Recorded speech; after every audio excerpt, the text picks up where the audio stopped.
Hello दोस्तों, स्वागत है एक बार फिर से आप सभी का हमारे इस चैनल में जिसका नाम है ऑल हिट एग्जाम।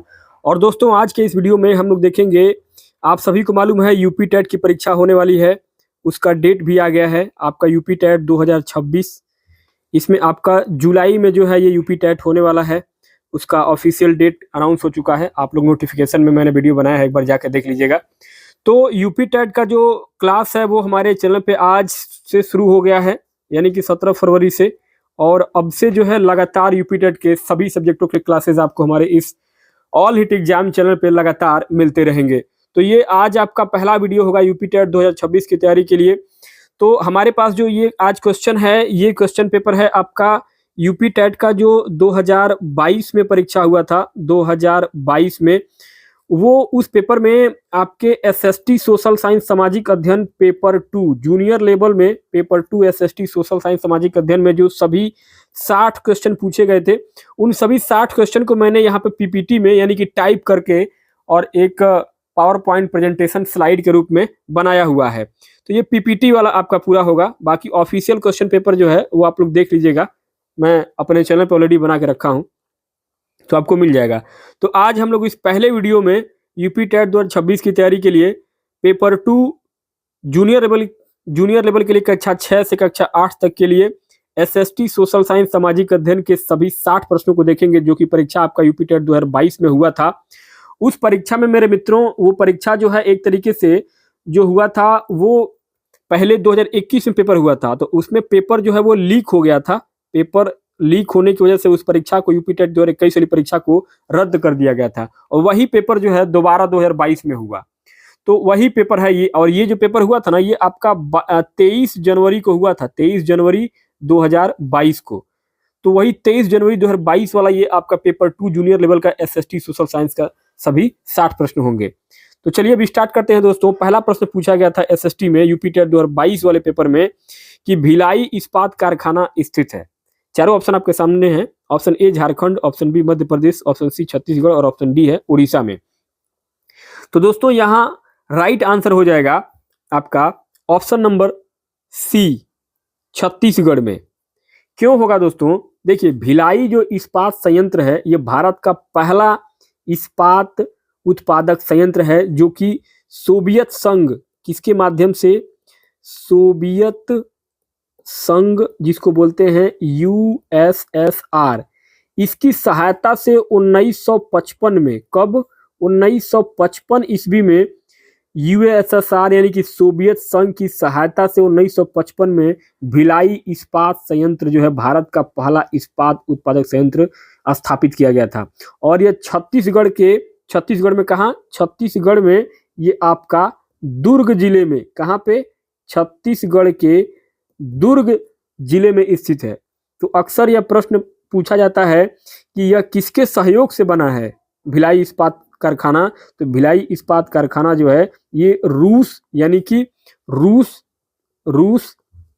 यूएसएसआर के रूप में पूछा जाता है। तो रूस यूएसएसआर के सोवियत संघ की सहायता से ये भिलाई इस्पात कारखाना छत्तीसगढ़ में बनाया गया था। चलिए नेक्स्ट, अगला। एक चीज मैं दोस्तों आपको और बता दूं कि जो भी मैं आंसर बता रहा हूं, ये यूपी टेट का जो ऑफिशियल आंसर की दिया गया था ना, उसी आंसर की से मैं आपको आंसर की बता करके एक्सप्लेन कर रहा हूं। तो इस भ्रम में कोई ना रहे कि मैं प्रश्न का उत्तर अपने मन से बता रहा हूं, कि बहुत सारे लोगों को रहता है कि आंसर जो है वो कैसे है, तो उसके लिए मैं बता रहा हूं दोस्तों। तो ये जो भी आंसर है वो ऑफिशियल आंसर की से आपको बताया जा रहा है। तो अगला दोस्तों, नेक्स्ट दूसरा क्वेश्चन पूछा गया था कि निम्नलिखित में से कौन सा अवध का प्रथम नवाब था? अवध का प्रथम नवाब कौन था? ऑप्शन ए है Asaf Uddaula, option B Saadat Khan, option C Shuja Uddaula और ऑप्शन डी सफदरजंग। तो यहाँ दूसरे नंबर के प्रश्न में आपका ऑप्शन नंबर बी सही हो जाएगा, सआदत खां। क्यों सही होगा? क्योंकि 1722 ईस्वी में ये मुगल जो बादशाह था मुहम्मद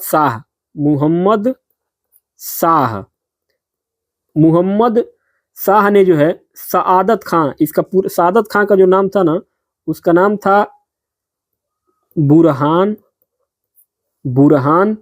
उल मुल्क।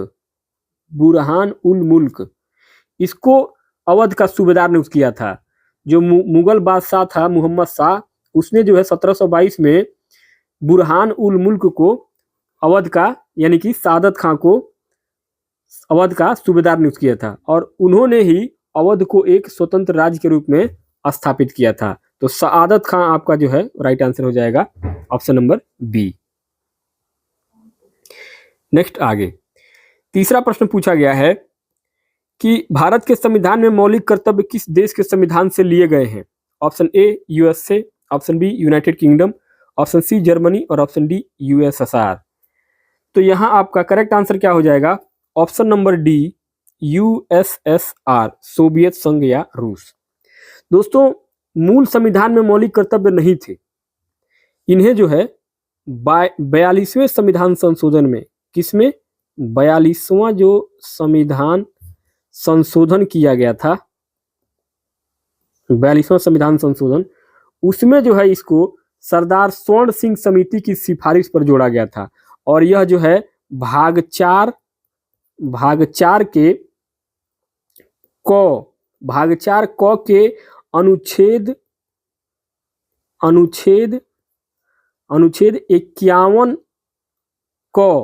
51 क इसमें जो है ये मौलिक कर्तव्य जोड़ा गया है। तो वर्तमान में जिनकी संख्या कितनी है, वो वर्तमान में इनकी संख्या जो है टोटल 11, यानी कि मौलिक कर्तव्यों की संख्या है टोटल 11। तो मूल संविधान में मौलिक कर्तव्य पहले नहीं जोड़ा गया था, इन्हें 42वें संविधान संशोधन 1976 में सरदार स्वर्ण सिंह समिति की सिफारिश पर जोड़ा गया था और यह जो है भाग 4 के क अनुच्छेद के अनुच्छेद 51 क में जो है ये जोड़ा गया है मौलिक कर्तव्य। और वर्तमान में जो टोटल मूल कर्तव्यों की संख्या कितनी है? 11 है। तो यहाँ आपका option number D USSR correct हो जाएगा। यूएसएसआर को हम सोवियत संघ भी कहते हैं। अगला चौथा प्रश्न पूछा गया था कि संविधान सभा के अस्थायी अध्यक्ष कौन थे? Option A B R Ambedkar, option B Rajendra Prasad, option C doctor Sachchidanand Sinha, option D Pandit Jawaharlal Nehru. तो यहाँ 4 नंबर के इस प्रश्न में आपका ऑप्शन नंबर बी करेक्ट हो जाएगा, डॉक्टर राजेंद्र प्रसाद। क्यों सही होगा? क्योंकि 9 दिसंबर 1946 को पहली बैठक में सबसे बुजुर्ग सदस्य डॉक्टर सच्चिदानंद सिन्हा को अस्थायी, मतलब अस्थायी नहीं, अस्थायी अध्यक्ष के रूप में चुना गया और 11 दिसंबर 1946 को दूसरी बैठक में, किसमें? दूसरी बैठक में, पहली जो बैठक हुई थी 9 दिसंबर 1946 को, उसमें किसको बनाया गया था? सच्चिदानंद सिन्हा को। लेकिन फिर दूसरी बैठक हुई आपकी 11 दिसंबर 1946 को, तो इसमें राजेंद्र प्रसाद जी को अस्थायी अध्यक्ष के रूप में, किसमें? अस्थायी अध्यक्ष के रूप में नियुक्त किया गया था। तो यहाँ पे आपका ऑप्शन नंबर बी करेक्ट है, क्योंकि अगर आपसे पूछा जाए प्रश्न में कि अस्थायी अध्यक्ष और पहली बैठक में अस्थायी अध्यक्ष किसे चुना गया, तो आप बताएंगे डॉक्टर सच्चिदानंद सिन्हा। और अस्थायी अध्यक्ष कौन थे? तो डॉक्टर राजेंद्र प्रसाद। दूसरी बैठक में 11 दिसंबर 1946 को जब दूसरी बैठक हुई तो इसमें इनको अस्थायी अध्यक्ष बनाया गया। चलिए आगे 5वां प्रश्न पूछा गया है कि प्रयाग प्रशस्ति की रचना किसने की थी? Option A Kalidas, option B Harisen, option C Bhavabhuti और ऑप्शन डी बाणभट्ट। तो यहां दोस्तों आपका राइट आंसर क्या हो जाएगा? Option number B Harisen. क्यों? क्योंकि हरिसेन जो है, हरिसेन गुप्त सम्राट समुद्रगुप्त के जो है वो दरबारी कवि थे। क्या थे? दरबारी कवि थे समुद्रगुप्त के। आपने समुद्रगुप्त जो था वो बहुत महान शासक था, आपने पढ़ा होगा इतिहास में, खास करके ग्रेजुएशन वाले लेवल में। तो समुद्रगुप्त जो है, गुप्त सम्राट समुद्रगुप्त में के दरबारी कवि थे हरिसेन। और प्रयाग प्रशस्ति जो है यह आपका इलाहाबाद स्तंभ लेख में, क्या है? प्रयाग प्रशस्ति जो रचना है ये इलाहाबाद स्तंभ लेख में समुद्रगुप्त जो सम्राट थे उनके विजयों का, उनकी जो भी उन्होंने लड़ाइयाँ लड़ी और जो विजय प्राप्त किए, उसी का वर्णन किया गया है प्रयाग प्रशस्ति में। और ये किस भाषा में लिखा गया है? तो ये संस्कृत भाषा में लिखा गया है और इसके लेखक कौन है? हरिसेन है। तो समुद्रगुप्त के दरबारी कवि थे हरिसेन और इन्होंने जो है समुद्रगुप्त की जो भी विजय हुई थी लड़ाइयों में, उसी के बारे में संस्कृत भाषा में प्रयाग प्रशस्ति में लिखा है।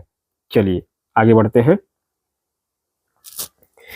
छठवां प्रश्न है, मुगल काल में संगीत और नृत्य पर प्रतिबंध लगाया था। ऑप्शन ए हुमायूं ने, ऑप्शन बी अकबर ने, ऑप्शन सी जहांगीर ने और ऑप्शन डी औरंगजेब ने। तो यहां आपका करेक्ट आंसर क्या हो जाएगा? ऑप्शन नंबर डी, औरंगजेब ने। क्यों लगाया था? औरंगजेब जो है वो कट्टर इस्लाम का पालन करता था और संगीत को इस्लाम विरोधी मानता था। इसलिए जो है उसने 1668 ईस्वी में संगीत पर पाबंदी लगा दी और दरबारी संगीतकारों को निकाल दिया अपनी राज्यसभा से। हालांकि वह स्वयं जो है वो बीड़ा बजाता था, स्वयं बीड़ा बजाने में निपुण था औरंगजेब, लेकिन कट्टर इस्लाम का पालन करने की वजह से संगीत को वो इस्लाम का विरोधी मानता था, इसलिए वह संगीत पर पाबंदी लगा दिया था और उसके दरबार में जितने भी संगीतज्ञ थे उन सबको निकाल दिया था। लेकिन खुद वो बीड़ा का बड़ा शौकीन था औरंगजेब, और बीड़ा बजाने में निपुण भी था, माहिर भी था। आगे 7वां प्रश्न पूछा गया है कि अष्टाध्यायी के लेखक कौन थे? तो यहां आपका राइट आंसर क्या हो जाएगा? ऑप्शन ए है Ved Vyas, option B Panini, option C Sukhdev और ऑप्शन डी वाल्मीकि। तो यहां आपका option number B Panini correct हो जाएंगे, क्योंकि अष्टाध्यायी जो है ये संस्कृत व्याकरण है। क्या है? अष्टाध्यायी संस्कृत व्याकरण का सबसे प्राचीन और महत्वपूर्ण ग्रंथ है अष्टाध्यायी। और इसमें टोटल कितने अध्याय हैं? तो इसमें टोटल आपके 8 अध्याय हैं, इसलिए इसका नाम अष्टाध्यायी किया गया है। और पतंजलि ने इस पर जो है महाभाष्य लिखा था। इसी अष्टाध्यायी के ऊपर महर्षि पतंजलि ने इसी पर लिखा था महाभाष्य लिखा था। चलिए आगे बढ़ते हैं। अगला क्वेश्चन नंबर 8।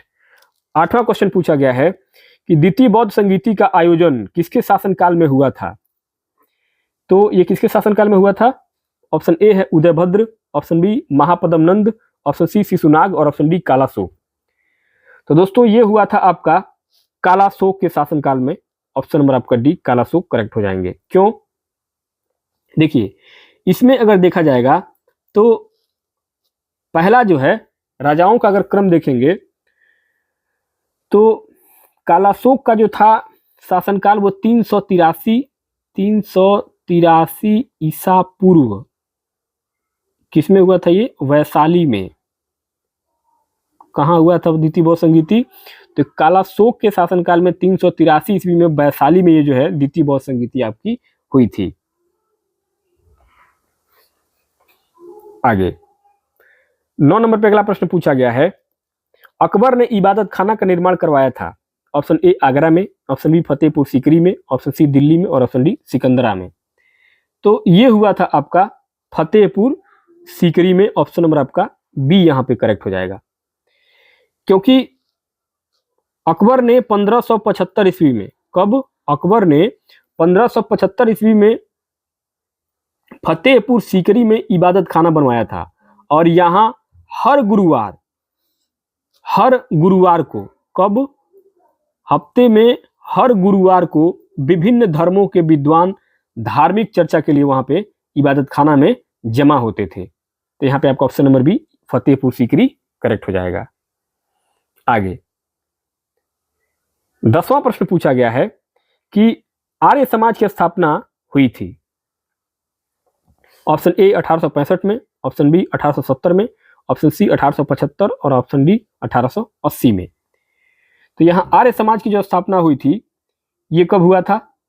1875 ईस्वी में हुआ था। ऑप्शन नंबर सी सही हो जाएगा, क्योंकि स्वामी दयानंद सरस्वती ने 1875 में बंबई, वर्तमान में मुंबई कहते हैं, उस समय बंबई कहा जाता था। तो दयानंद सरस्वती ने 1875 में मुंबई में आर्य समाज की स्थापना किया था और इनका जो प्रसिद्ध नारा था जो दिए थे कि वेदों की ओर लौटो, वेदों की ओर लौटो, ये इनका प्रसिद्ध नारा था। तो इसको आप लोग ध्यान में रखिएगा कि अगर पूछा जाए कि महर्षि दयानंद सरस्वती ने कौन सा नारा दिया था? तो उन्होंने दिया था वेदों की ओर लौटो।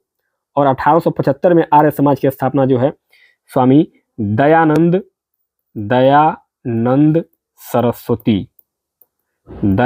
सरस्वती ने किया था।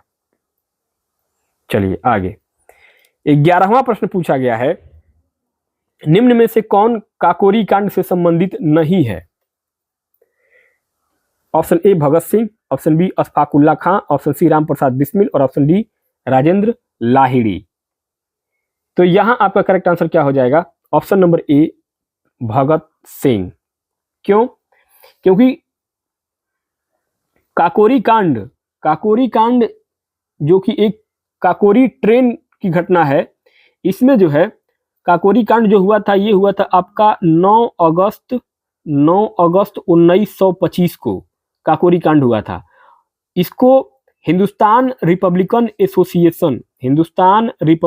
एसोसिएशन के सदस्यों ने अंजाम दिया था और इसमें शामिल थे अशफाक उल्ला खां,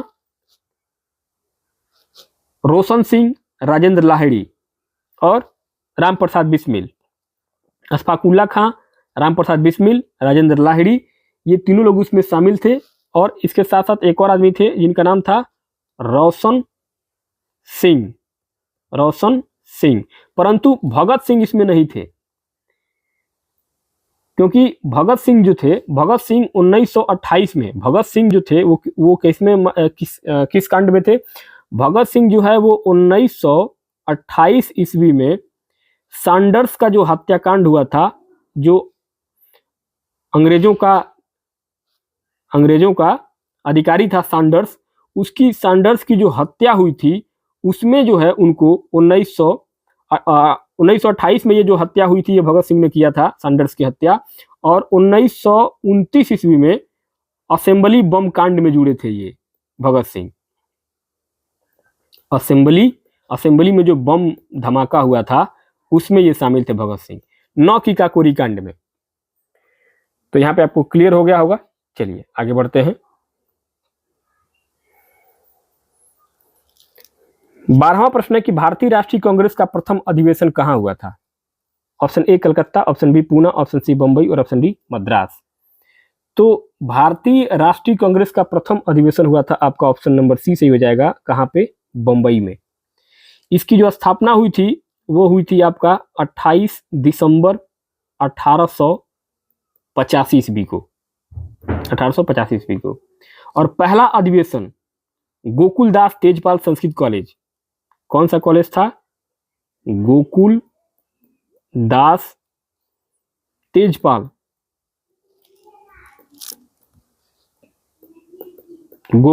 तेजपाल संस्कृत कॉलेज। कहां था ये कॉलेज? मुंबई में पहला अधिवेशन हुआ था भारतीय राष्ट्रीय कांग्रेस का। तो हमेशा ध्यान में रखिए कि भारतीय राष्ट्रीय कांग्रेस का प्रथम अधिवेशन गोकुलदास तेजपाल संस्कृत कॉलेज बंबई में हुआ था 28 दिसंबर 1885 को। और इसके अध्यक्ष कौन थे?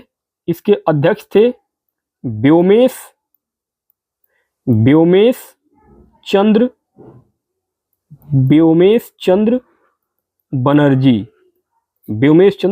बनर्जी जो है इसके अध्यक्ष थे। और इसमें टोटल जो है 72 प्रतिनिधि, कितने लोग भाग लिए थे? टोटल 72 प्रतिनिधियों ने भाग लिया था। यह जो है जो बंबई में पहले अधिवेशन ये हुआ था, ये पहले होना था पूना में। कहाँ होना था? पहले पूना में होना था, पर वहां पर हैजा की बीमारी इतनी ज्यादा फैल गई थी, जिसके कारण जो है पूना में हैजा की बीमारी उस समय उतना फैल गया था 1885 में, कि उसके वजह से जो है इस अधिवेशन को ट्रांसफर करके बंबई में पहला अधिवेशन इसका किया गया था भारतीय राष्ट्रीय कांग्रेस का। तो यहाँ पे आपका option number C Bombay correct हो जाएगा। आगे 13वां प्रश्न है कि poverty and un British rule in India नामक पुस्तक किसने लिखी? Option A Amartya Sen, option B Ramesh Chandra Dutt, option C Gopal Krishna Gokhale और ऑप्शन डी दादा भाई नौरोजी। तो यहाँ राइट आंसर क्या हो जाएगा? ऑप्शन नंबर डी दादा भाई नौरोजी।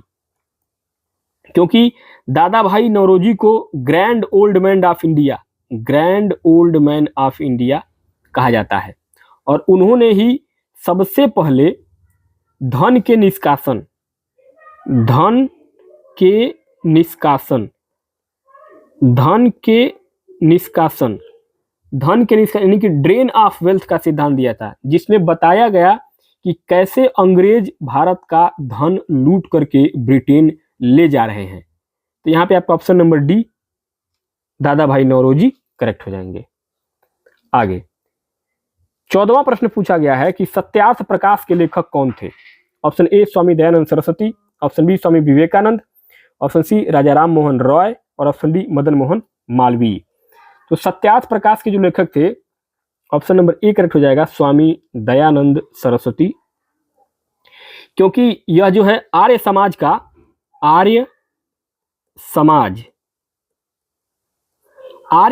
का प्रमुख ग्रंथ था सत्यार्थ प्रकाश, और इसे हिंदी भाषा में लिखा गया था ताकि आम जनता इसे बहुत आसानी से पढ़ सके और समझ सके। इसलिए आपका ऑप्शन नंबर ए यहाँ पे स्वामी दयानंद सरस्वती करेक्ट हो जाएंगे। नेक्स्ट आगे 15वां प्रश्न पूछा गया है कि सेल्यूकस को किस भारतीय राजा ने हराया था। Option A Chandragupta Maurya, option B Ashoka, option C Bindusara और ऑप्शन डी हर्षवर्धन।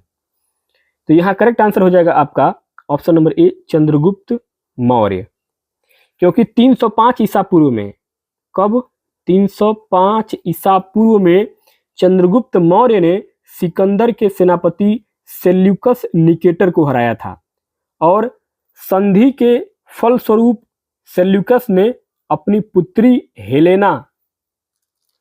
पुत्री का नाम क्या था, हेलेना का जो विवाह है वो चंद्रगुप्त मौर्य से किया, और मेगस्थनीज को राजदूत बना करके भेजा था। Megasthenes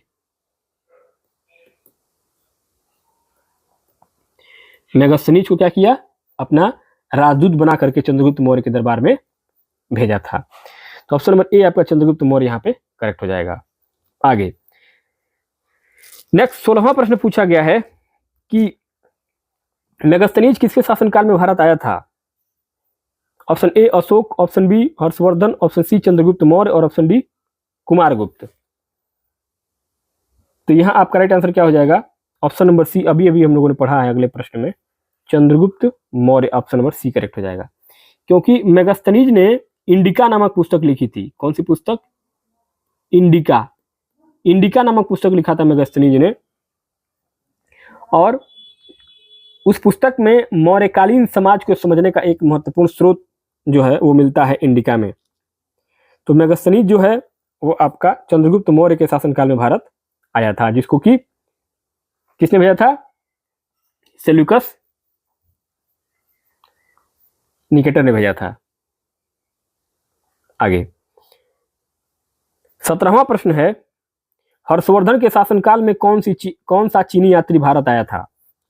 option A Fahien, option B Hiuen Tsang, option C I Tsing और option D Taranath. Correct answer हो जाएगा आपका ऑप्शन नंबर बी वेनसोंग, क्योंकि वेनसोंग जो है ये आपका हर्षवर्धन के शासनकाल में भारत में सबसे पहले आया था, और फाहियान किसके शासनकाल में आया था, फाहियान चंद्रगुप्त द्वितीय के शासनकाल में भारत आया था। तो ऑप्शन नंबर बी आपका यहाँ पे वेनसोंग करेक्ट हो जाएगा। आगे 18वां प्रश्न है, दीन ए इलाही की स्थापना किसने की थी। Option A Mohammad Ghaznavi, option B Humayun, option C Akbar और ऑप्शन डी शेरशाह सूरी। दीन ए इलाही की जो स्थापना है अकबर ने किया था। ऑप्शन नंबर आपका सी यहाँ पे करेक्ट हो जाएगा, क्योंकि 1582 ईस्वी में अकबर ने सभी धर्मों के मूल सिद्धांतों को मिला करके दीन ए इलाही, जिसको कि हम बोला जाता है तौहीद ए इलाही, इस नाम से भी जाना जाता है दीन ए इलाही धर्म को, तौहीद ए इलाही, इसका शुरुआत किया था। और बीरबल जो अकबर के दरबार में नौरत्नों में से शामिल एक विद्वान थे, बीरबल इसे स्वीकार करने वाले एकमात्र हिंदू सदस्य थे अकबर के दरबार में। तो यहाँ पे आपका option number C Akbar correct हो जाएंगे। अगला 19वां प्रश्न पूछा गया है पानीपत का प्रथम युद्ध किसके मध्य हुआ था? ऑप्शन ए बाबर और इब्राहिम लोदी, ऑप्शन बी बाबर और राणा सांगा, ऑप्शन सी अकबर और हेमू, और ऑप्शन डी हुमायूं और शेरशाह सूरी। 19 नंबर के इस प्रश्न में आपका करेक्ट आंसर हो जाएगा ऑप्शन नंबर ए बाबर और इब्राहिम लोदी। क्यों करेक्ट होगा? देखिए, ये घटना हुई थी आपकी 21 अप्रैल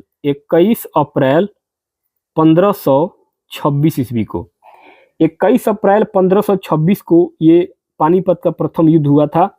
इसमें बाबर ने जो है तुलुगामा युद्ध नीति या यूं कहे कि तोपखाने का प्रयोग, तोप से लड़ने का, तोपखाने का प्रयोग करके इब्राहिम लोदी को हराया था और भारत में मुगल वंश की नींव रखी थी। यानी कि उस समय, उस जमाने में जो है लड़ाई होता था हाथी घोड़े से, तलवार से लड़ाई होता था। लेकिन पहली बार जो है मुगल बादशाह बाबर जो आया था तो वो तोप, गोला बारूद, बम का प्रयोग किया था और इसी वजह से जो है वह इब्राहिम लोदी को सबसे पहले हराया और उसके बाद से मुगल वंश की नींव भारत में रखी, पानीपत के प्रथम युद्ध को जीतने के बाद। आगे 20वां प्रश्न पूछा गया है, हर्षचरित के लेखक कौन है? ऑप्शन ए है Kalidas, option B Banabhatta, option C Harsha और ऑप्शन डी भवभूति। तो हर्षचरित के जो लेखक हैं वो है आपके ऑप्शन नंबर बी बाणभट्ट। क्योंकि बाणभट्ट जो है वो हर्षवर्धन के दरबारी कवि थे और उन्होंने कादंबरी की जो रचना है, कादंबरी, आपने बाणभट्ट की जो सबसे प्रसिद्ध रचना है, एक तरीके से आपने पढ़ा भी होगा, कादंबरी भी लिखा था बाणभट्ट ने। और हर्षवर्धन ने खुद जो है वो रचना किया है, हर्षवर्धन ने खुद रचना किया है रत्नावली, प्रियदर्शिका और नागानंद नाटक। इन सभी रचनाओं की रचना जो हर्षवर्धन ने खुद किया था। तो बाणभट्ट जो है वो किसके दरबारी कवि थे? हर्षवर्धन के दरबारी कवि थे।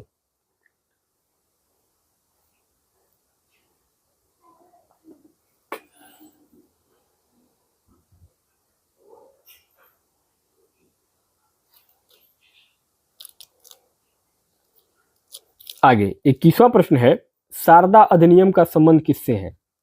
शारदा अधिनियम, ऑप्शन ए विधवा पुनर्विवाह, ऑप्शन बी सती प्रथा, ऑप्शन सी बाल विवाह और ऑप्शन डी शिशु हत्या।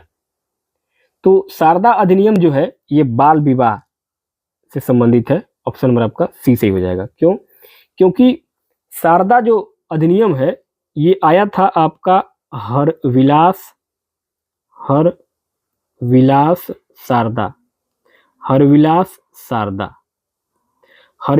शारदा इनका पूरा नाम है। तो हरविलास शारदा के प्रयासों से यह पास हुआ था और इसमें विवाह की जो न्यूनतम आयु लड़कों के लिए हुआ था वो 18 वर्ष हुआ था, यानी कि पुरुष के लिए, और लड़कियों के लिए 14 वर्ष जो है वो महिला के लिए। ये शारदा अधिनियम के द्वारा हुआ था। कब हुआ था? तो 1929 में। कब हुआ था? 1929 ईस्वी में शारदा अधिनियम लागू किया गया था। आगे 22वां प्रश्न पूछा गया है कि किसे भारत का नेपोलियन कहा जाता है? A Chandragupta Maurya, B Samudragupta, option C Ashoka और ऑप्शन डी हर्षवर्धन। तो भारत का नेपोलियन कहा जाता है समुद्रगुप्त को। ऑप्शन नंबर आपका बी करेक्ट हो जाएगा, समुद्रगुप्त। क्योंकि समुद्रगुप्त की लड़ाइयों में जो विजय प्राप्त हुई थी, ये इतिहासकार जो है आपने इतिहासकार विंसेंट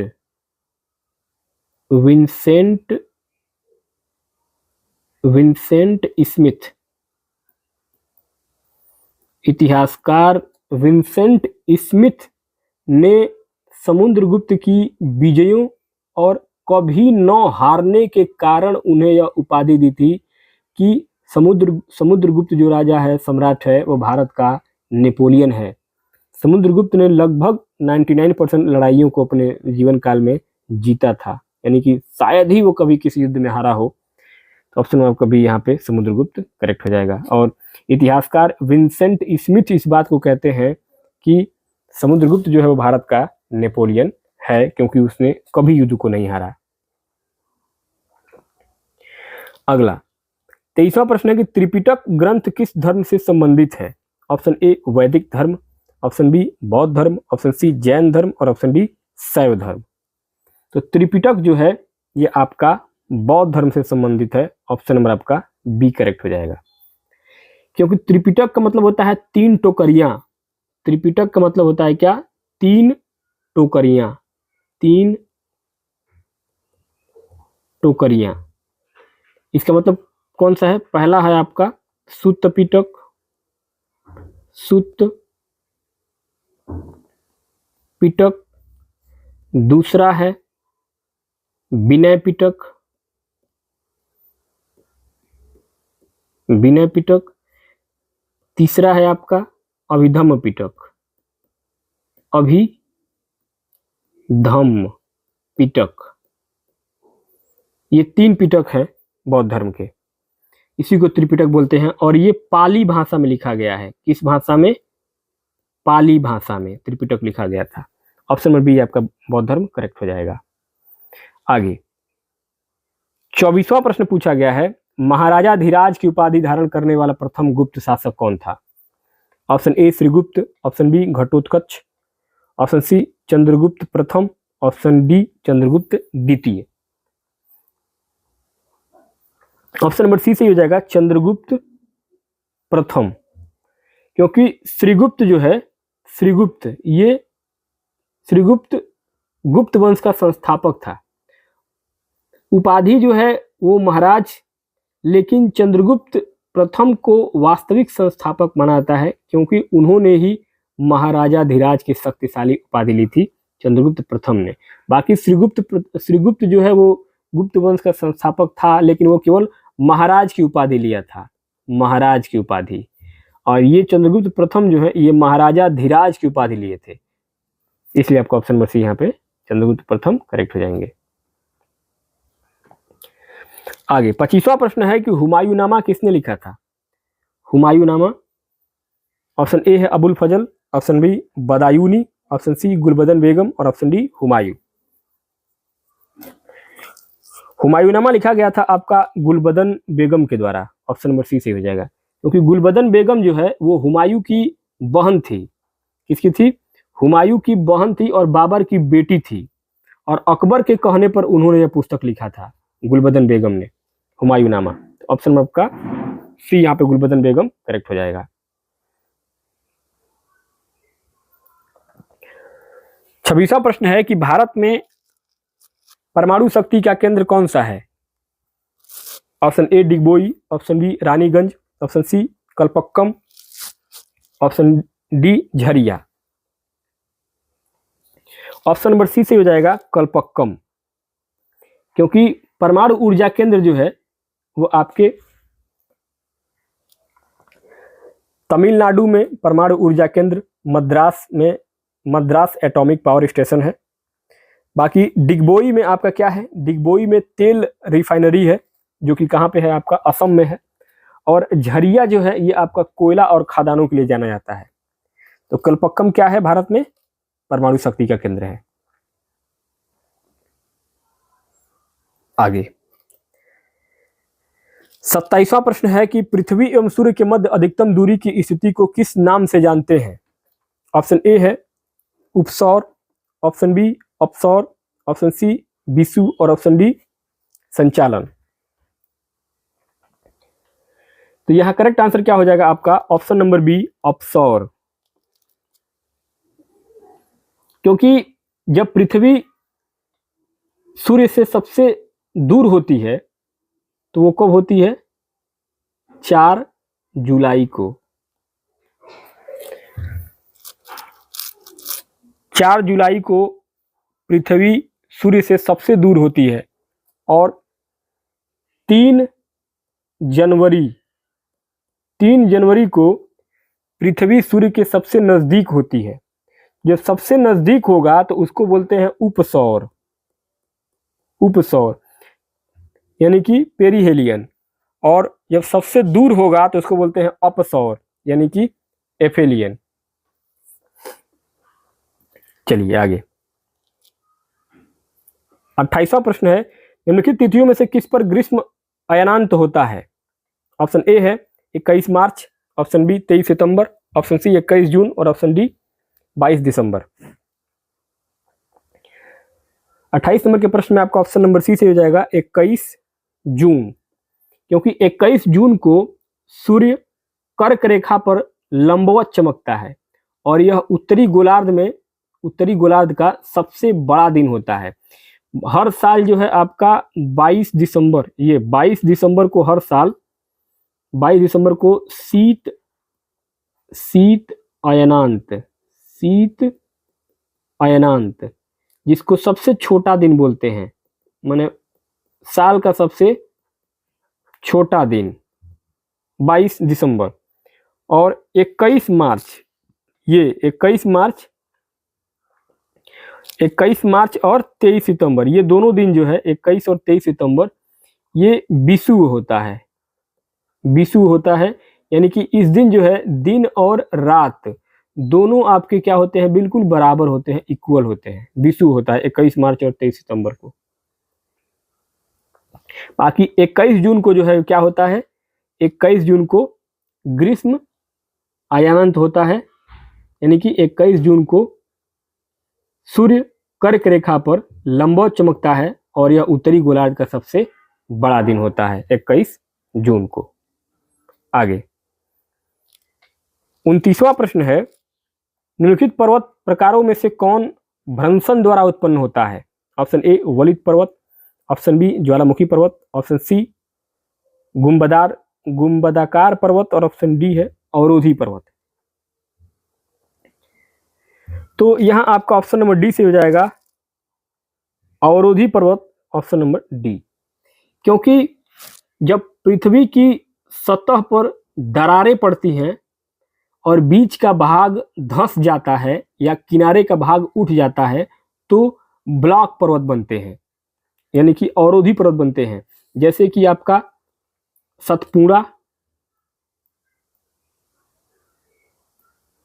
सतपुड़ा और विंध्याचल का जो आपने पहाड़ देखा होगा, विंध्याचल का पहाड़, ये जो है आपका अवरोधी पर्वत के रूप में इसका निर्माण हुआ है, ब्लॉक माउंटेन। आगे 30वां प्रश्न है, निम्नलिखित देशों में से किसमें मेयान ज्वालामुखी पर्वत स्थित है? ऑप्शन ए है यूएसए, संयुक्त राज्य America, option B Philippines, option C Chile और ऑप्शन डी जापान। तो यहां आपका करेक्ट आंसर क्या हो जाएगा? Option number B Philippines. क्यों?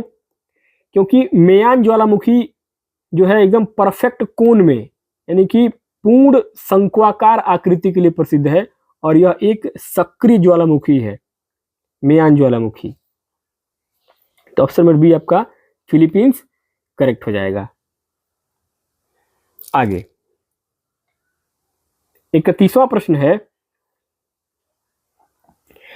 निम्नलिखित युग्मों में से कौन सा सही सुमेलित नहीं हुआ है?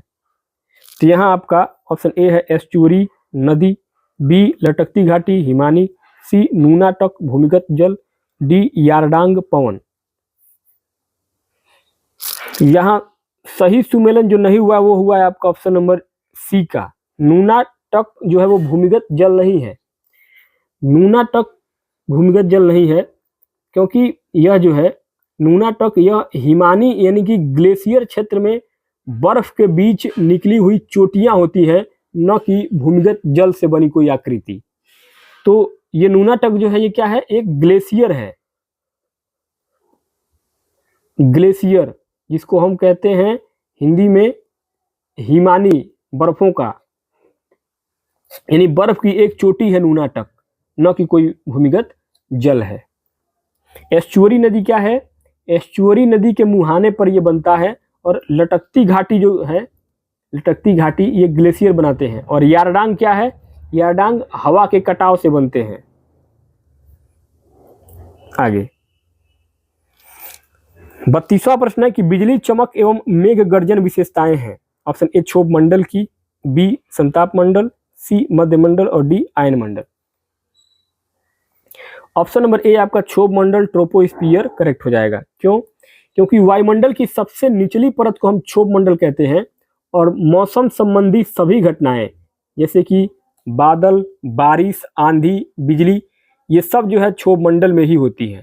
इसके ऊपर जो है समताप मंडल आता है, जहां मौसम एकदम शांत रहता है। इसीलिए जो हवाई जहाज उड़ते हैं, हवाई जहाज ये सब के सब समताप मंडल में उड़ते हैं, क्योंकि वहां ना कोई बारिश आएगा, ना आंधी आएगा, ना मौसम संबंधी कोई घटनाएं वहां पे नहीं होती हैं। आगे 33वां प्रश्न है, निम्नलिखित में से कौन सी शीत महासागरीय धारा है? ऑप्शन ए ब्राजील धारा, ऑप्शन बी क्यूरोसियो धारा, ऑप्शन सी वेंगुएला धारा और ऑप्शन डी गल्फ स्ट्रीम। तो यहाँ करेक्ट आंसर क्या हो जाएगा? ऑप्शन नंबर सी वेंगुएला धारा सी, क्योंकि वेंगुएला जो धारा है यह अटलांटिक महासागर में अफ्रीका के पश्चिमी तट पर बहने वाली एक ठंडी जलधारा है। कैसी जलधारा है? ठंडी जलधारा है जो कि अटलांटिक महासागर में अफ्रीका के पश्चिमी तट पर बहती है। आगे बाकी के ये जो तीनों हैं ये गल्फ स्ट्रीम, क्यूरोसियो धारा और ब्राजील धारा, ये आपके क्या हैं? ये बाकी के तीनों जो है ये ब्राजील, क्यूरोसियो में गल्फ स्ट्रीम, ये सब क्या है? ये गर्म जल धाराएं हैं जो कि भूमध्य रेखा से ध्रुवों की ओर जाती हैं। यहाँ पे आपका 33 नंबर के प्रश्न में आपका ऑप्शन नंबर सी वेंगुएला धारा करेक्ट हो जाएगा। ये क्या है? ठंडी जल धारा है। आगे 34वां प्रश्न है 34, सूचना का अधिकार अधिनियम कब पारित किया गया था? ए जुलाई 2005, बी जून 2005, सी अक्टूबर 2005 और डी सितंबर 2005। तो यहाँ करेक्ट आंसर क्या हो जाएगा आपका? ऑप्शन नंबर बी जून 2005, क्योंकि यहाँ जो है देखिए इसको थोड़ा सा समझिएगा, ध्यान से समझिएगा ये कब पारित हुआ था। सूचना का जो अधिकार अधिनियम है आरटीआई, संसद ने इसे मई महीने में पास किया और 15 जून 2005 को राष्ट्रपति की मंजूरी मिली। इसलिए उत्तर जो है इसमें जून सही होगा। हालांकि लागू करने की अगर बात की जाएगी तो यह पूरी तरीके से लागू हुआ था आपका 12 अक्टूबर 2005 को। तो आयोग ने पारित होने की तिथि यानी कि जून को ही सही माना है यूपी टेट आयोग ने। तो यहाँ पे आपको ऑप्शन नंबर बी जून 2005 करेक्ट हो जाएगा। नेक्स्ट आगे 35वां प्रश्न है, भारत में दल विहीन लोकतंत्र का प्रस्ताव किसने रखा था? Option A Jayaprakash Narayan, option B doctor Ram Manohar Lohia, option C Acharya Vinoba Bhave, option D S.A. Dange. तो यहाँ दोस्तों 35 नंबर के प्रश्न में आपका option number A Jayaprakash Narayan correct हो जाएंगे। क्यों? क्योंकि जयप्रकाश नारायण जेपी, इनका मानना था कि राजनीतिक दल लोकतंत्र को भ्रष्ट करते हैं। उन्होंने समग्र क्रांति यानी कि टोटल रिवॉल्यूशन का नारा दिया था और दल विहीन लोकतंत्र की वकालत की थी। और इसके समर्थन में M.N. रॉय ने भी इनका समर्थन किया था, पर इसमें जेपी जो है वो मुख्य थे, जयप्रकाश नारायण। आगे 36वां प्रश्न पूछा गया है, संविधान में मूल कर्तव्यों को किस समिति के अनुशंसा पर शामिल किया गया? ऑप्शन ए कर्ण सिंह समिति, ऑप्शन बी कृपलानी समिति, ऑप्शन सी स्वर्ण सिंह समिति और ऑप्शन डी अशोक मेहता समिति। तो संविधान में मूल कर्तव्यों को शामिल किया गया था सरदार स्वर्ण सिंह समिति के द्वारा, स्वर्ण सिंह कमेटी, क्योंकि 1976 ईस्वी में, कब? 1976 में आपातकाल के दौरान सरदार स्वर्ण सिंह समिति की सिफारिश पर 42वें संविधान संशोधन में मूल कर्तव्यों को जोड़ा गया था। तो ऑप्शन नंबर आपका सी यहाँ पे सरदार स्वर्ण सिंह समिति करेक्ट हो जाएंगे। 37वां प्रश्न है कि वित्त आयोग का गठन का प्रावधान भारतीय संविधान के किस अनुच्छेद में है? ए अनुच्छेद 280, बी अनुच्छेद 270, सी अनुच्छेद 380, ऑप्शन डी अनुच्छेद 180। तो यहाँ करेक्ट आंसर हो जाएगा आपका ऑप्शन नंबर ए अनुच्छेद आर्टिकल 280, क्योंकि वित्त आयोग एक संवैधानिक संस्था है और इसका गठन हर 5 वर्ष के बाद राष्ट्रपति के द्वारा किया जाता है। हर 5 वर्ष पर राष्ट्रपति के द्वारा किया जाता है और इसका मुख्य काम केंद्र और राज्य सरकारों के बीच में टैक्स का जो कमाई होता है, रेवेन्यू होता है, उसका बंटवारा करता है ये वित्त आयोग, कि किसको कितना पैसा मिलेगा। आगे 38वां प्रश्न है, संवैधानिक प्रश्नों की सुनवाई निम्न में से कितने न्यायाधीश करते हैं? A5, B10, C7 और D9। तो यहां आपका ऑप्शन नंबर A5 करेक्ट हो जाएगा, क्योंकि अनुच्छेद 145 अनुच्छेद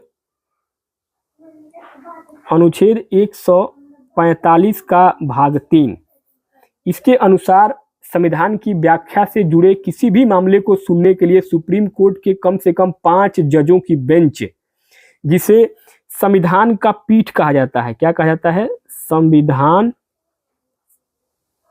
संविधान पीठ, यानी कि 5 जजों की बेंच को संविधान पीठ कहते हैं। इसका होना अनिवार्य है, यानी कि 5 जज होने चाहिए।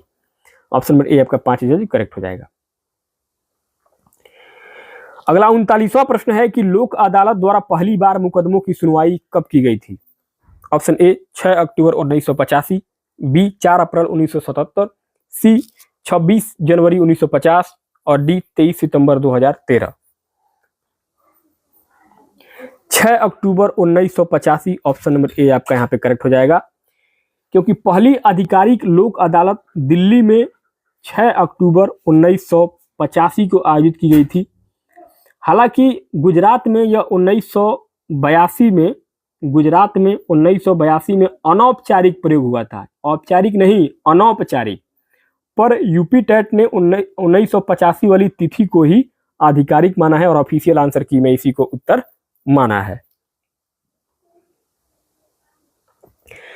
40वां प्रश्न है कि संविधान सभा किसके अंतर्गत स्थापित की गई थी?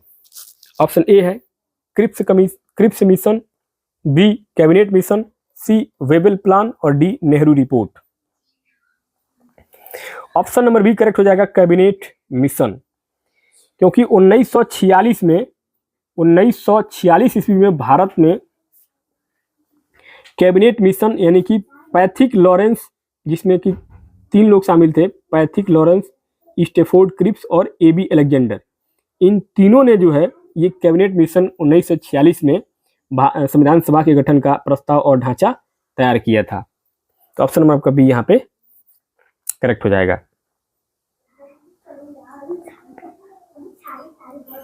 अगला है क्वेश्चन नंबर 41 दक्षिण भारत का सर्वोच्च शिखर है? ए अनाईमुड़ी, बी दोदा बेटा, सी महाबलेश्वर और D Mahendragiri. Option number A correct हो जाएगा, अनाईमुड़ी, क्योंकि अनाईमुड़ी जो है ये 2695 मीटर ऊंचाई पर अन्नामलाई पहाड़ियों में केरल या दक्षिण भारत की सबसे ऊंची चोटी है अनाईमुड़ी, जो कि 2695 मीटर है। बाकी ये आपका दोदा बेटा जो है ये नीलगिरी की सबसे ऊंची चोटी है, लेकिन अनाईमुड़ी से छोटी है। तो यहाँ पे आपको अनाईमुड़ी करेक्ट हो जाएगा। 42वां प्रश्न पूछा गया है कि पृथ्वी के बाह्य परत को क्या कहते हैं? ए क्रस्ट, बी मेटल, सी कोर और डी क्षोभ मंडल। पृथ्वी की बाह्य परत को यानी कि आउटर लेयर को हम कहते हैं क्रस्ट यानी कि पपड़ी। सबसे ऊपर जो है वो क्रस्ट यानी कि पपड़ी होता है, जो कि आपका किसका बना होता है?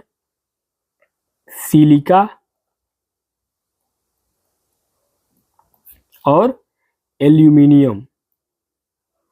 सिलिका और एल्यूमिनियम का ये पूरा परत होता है, जिसको हम क्रस्ट बोलते हैं, पपड़ी बोलते हैं। 43 निम्नलिखित में से कौन गर्म धारा है? ए लेब्राडोर धारा, बी क्यूराइल धारा, सी कनारी धारा और डी गल्फ स्ट्रीम धारा। सॉरी, तो यहां आपका option number D gulf stream धारा करेक्ट हो जाएगा, क्योंकि लेब्राडोर, क्यूराइल और कनारी ये ध्रुवों से आती है, यानी कि ठंडी होती। जो भी हवाएं ध्रुवों की तरफ से आएंगी वो हमेशा ठंडी होंगी, क्योंकि वहां सूरज की रोशनी ध्रुवों पर पहुंचती ही नहीं है।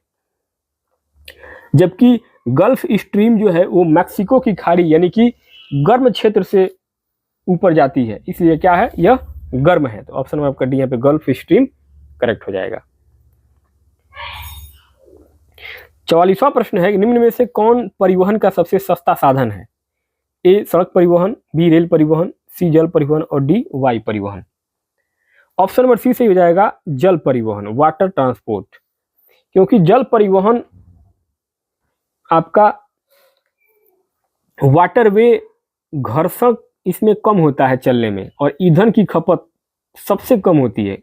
तो भारी सामानों को लंबी दूरी तक ले जाने के लिए सबसे सस्ता साधन माना जाता है जल परिवहन, यानी कि वाटर ट्रांसपोर्टेशन। ऑप्शन नंबर आपका सी यहाँ पे करेक्ट हो जाएगा। अगला 45वां प्रश्न है, गोदावरी नदी निकलती है ए अमरकंटक से, बी महाबलेश्वर से, सी नासिक से और डी बैतूल से।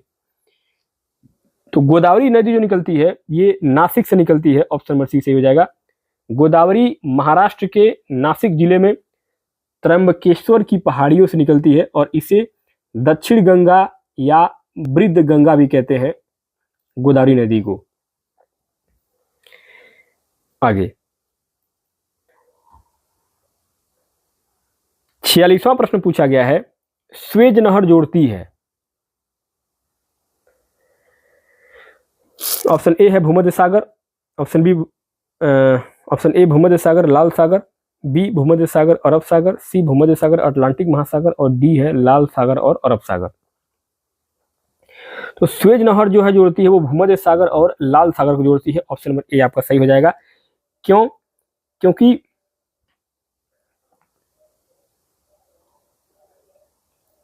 1869 में सबसे पहले भूमध्य सागर और लाल सागर को 1869 में इसके खुलने से यूरोप और भारत के बीच की दूरी लगभग 7000 किलोमीटर 7000 किलोमीटर की जो दूरी थी वो कम हो गई, क्योंकि अब जहाज़ों को पूरा अफ्रीका नहीं घूमना पड़ता है।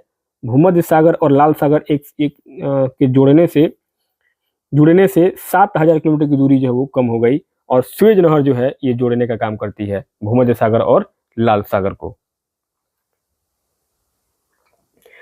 अगला 47वां प्रश्न है कि निम्नलिखित में से कौन संविधान प्रारूप समिति के अध्यक्ष थे।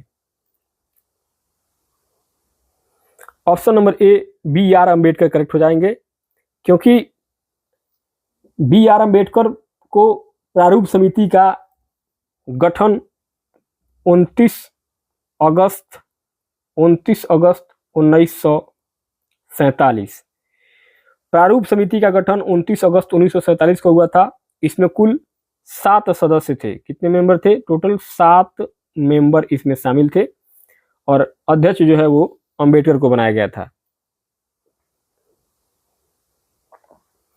आगे 48वां प्रश्न है, भारतीय संविधान का अनुच्छेद 17 संबंधित है ए अस्पृश्यता उन्मूलन से, बी शिक्षा से, सी स्वास्थ्य से और डी खाद्य सुरक्षा से। ऑप्शन नंबर ए सही हो जाएगा अस्पृश्यता उन्मूलन, एबोलिशन ऑफ अनटचेबिलिटी, क्योंकि यह मौलिक अधिकार यानी कि समानता का अधिकार का हिस्सा है और इसे लागू करने के लिए नागरिक अधिकार संरक्षण अधिनियम 1955 में इसको बनाया गया था। अस्पृश्यता उन्मूलन संविधान अनुच्छेद 17। 49वां प्रश्न है, भारतीय संविधान के किस भाग में मौलिक अधिकारों का वर्णन है।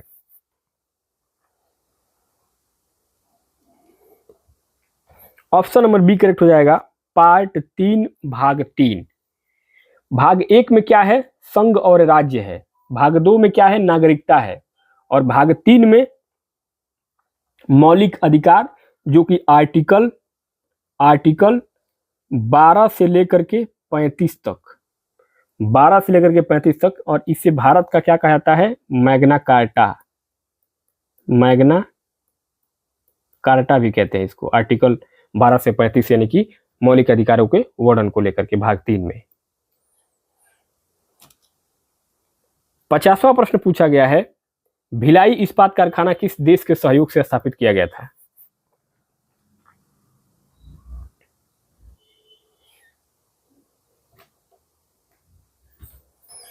सोवियत संघ, यूएसएसआर।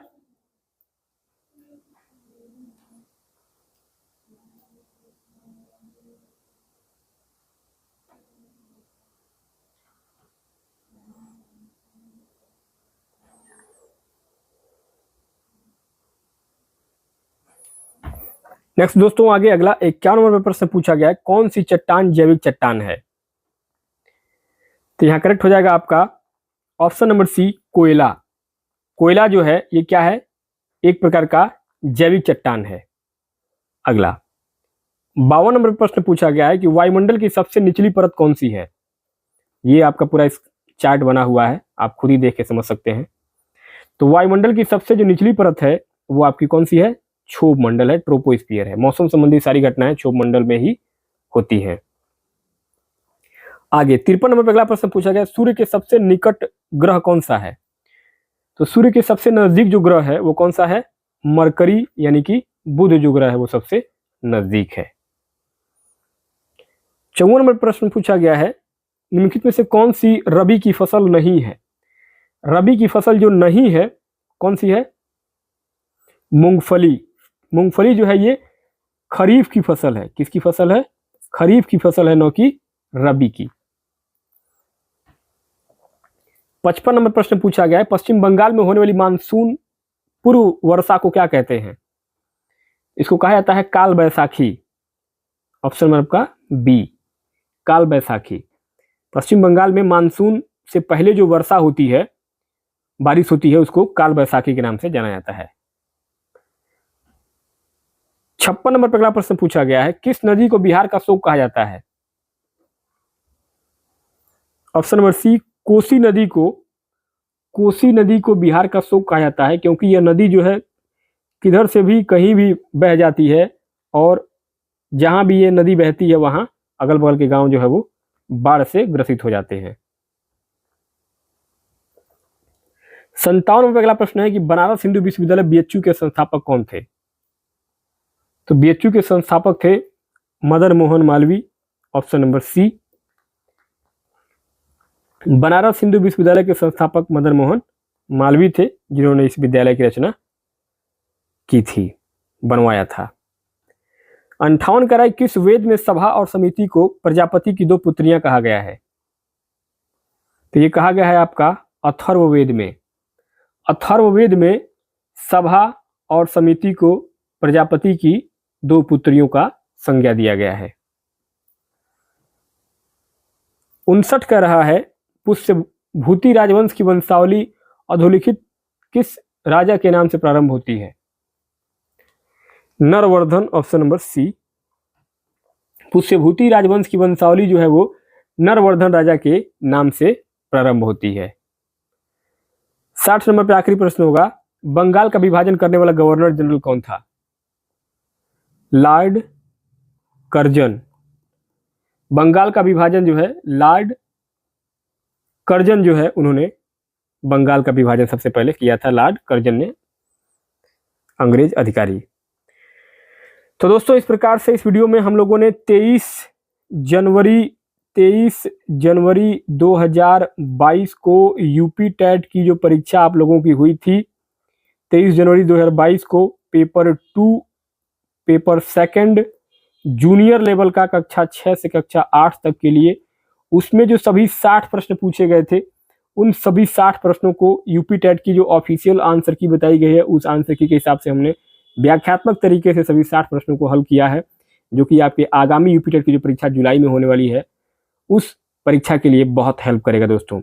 और एक बात मैं आपको और बता दूं कि यूपी टेट का जो ये पेपर हुआ था 23 जनवरी 2022 को, इसमें जो क्वेश्चन पेपर आए थे ये सेम टू सेम आपका 2017 में जो यूपी टेट का पेपर हुआ था इसी पेपर को ही मैक्सिमम जो है वो रिपीट कर दिया गया था।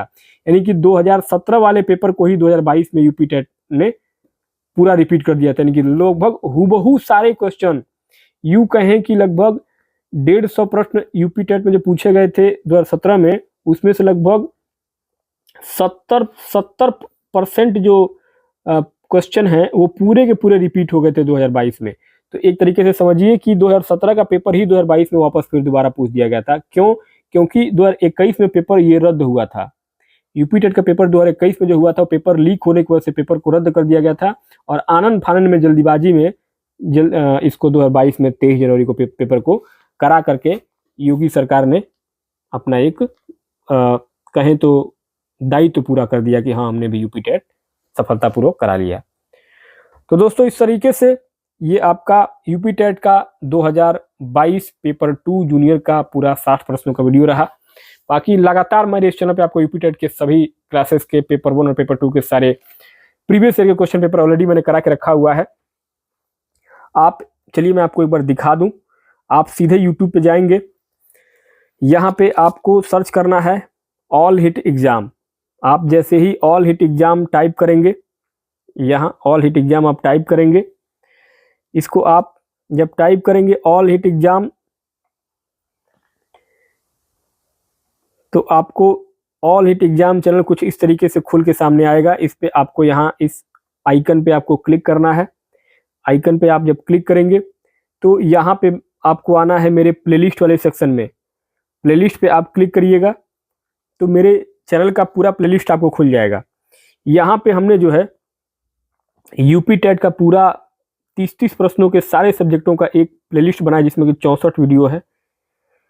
इसके अलावा चलिए मैं आपको दिखाता हूँ यूपी टेट का पेपर 1 प्राइमरी लेवल का।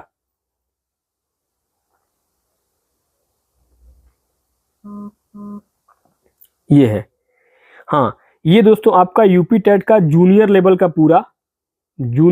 पूरा जो है 2011 से 2022 तक के सभी जो पेपर हुए हैं 60, 100, 150 प्रश्न के, उन पेपर 2 के सभी हमने सॉल्व करके डाले हुए हैं। इस प्लेलिस्ट में आप जाइएगा तो 291 वीडियो आपको इसमें मिलेगा। इसके अलावा आपको यूपी टेट का पेपर 1 प्राइमरी लेवल का सभी जो पेपर हुआ है 2011 से लेकर 2022 तक, उन सभी पेपर 1 को हमने पूरा इस वाले प्लेलिस्ट में, यूपी टेट प्राइमरी लेवल वाले प्लेलिस्ट में टोटल 367 वीडियो मैंने इसमें अपलोड किए हैं। इसमें हमने सारे प्रश्नों को हल किया है। यूपी सुपर टेट की अगर आप तैयारी करेंगे तो सुपर टेट का मैंने पूरा जो पेपर हुआ था उस पूरे सुपर टेट के पेपर को भी इसमें सॉल्व करके रखा हुआ है। तो ये आप प्लेलिस्ट में जाकर के आप एक बार चेक करिए, आपको सारी पेपर आपको सॉल्व करके ऑलरेडी मैंने करा रखे हैं, जिससे आपको तैयारी करने में काफ़ी हेल्प मिलेगी। और ये जरूर मैच करिएगा कि 2017 वाला जो पेपर मेरा हुआ था, आप वही 2022 में पेपर रिपीट हुआ है।